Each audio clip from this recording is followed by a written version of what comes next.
We are going to demonstrate how to do a while loop on the Kawasaki robot here.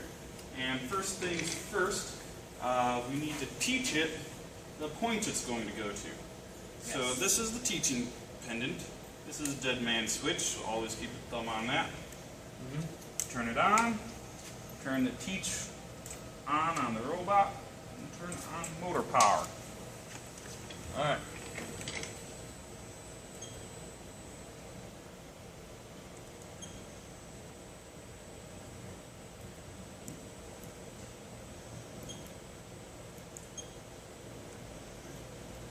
Okay, so first thing we have here, we have 6 joints that we can control with the teaching pendant, and we want to teach it where that part is because that's the part we're going to be moving.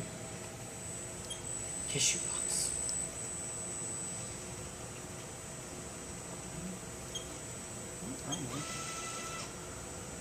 Did you change the speed? Yes, we want to change the speed a little bit so we'll have a little bit more dexterity. Also, don't want to take the risk of hurting the robot because these things are Expensive. very expensive. Yes. Also, you know, I went too fast, we could actually hurt a person on the sidelines in case you turn too fast or anyway.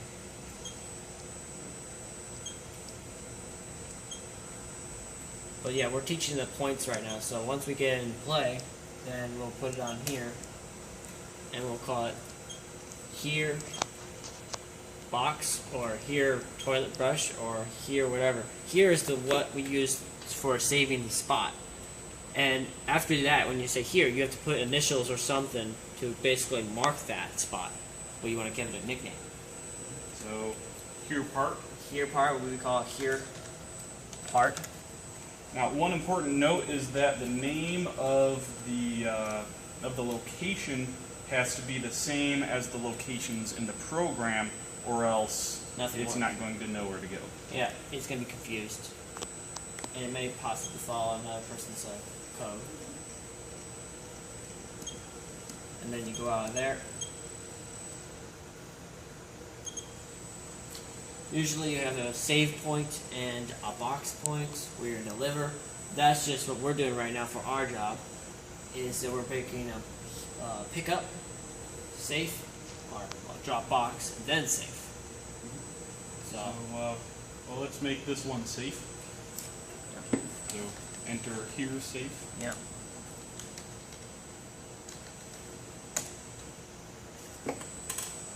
And then we go and Here box.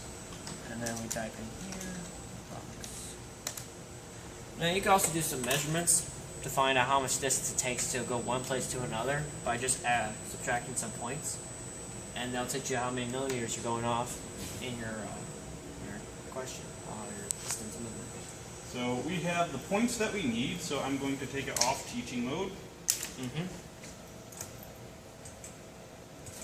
And if you put in do home, it will go to where it belongs. Watch that, and it goes and makes itself a straight line. Amazing what you could do with science. Oh, you know what would be really good? Alright, so now we can execute. We're going to execute a while loop like a scenario. Oh, you guys put whatever you want. Whatever you want. Now over here we have some switches, and these switches simulate inputs. These switches simulate inputs that we have in the program. This input is basically when the operator comes into the shop, turns it on. Now the robot knows that there's work to be done. Then if you turn it off, then the robot knows there's not work to be done, and it will go back home. So while this switch is on, it will be continuously in operation. This switch lets the robot know that there's a part present to be picked up.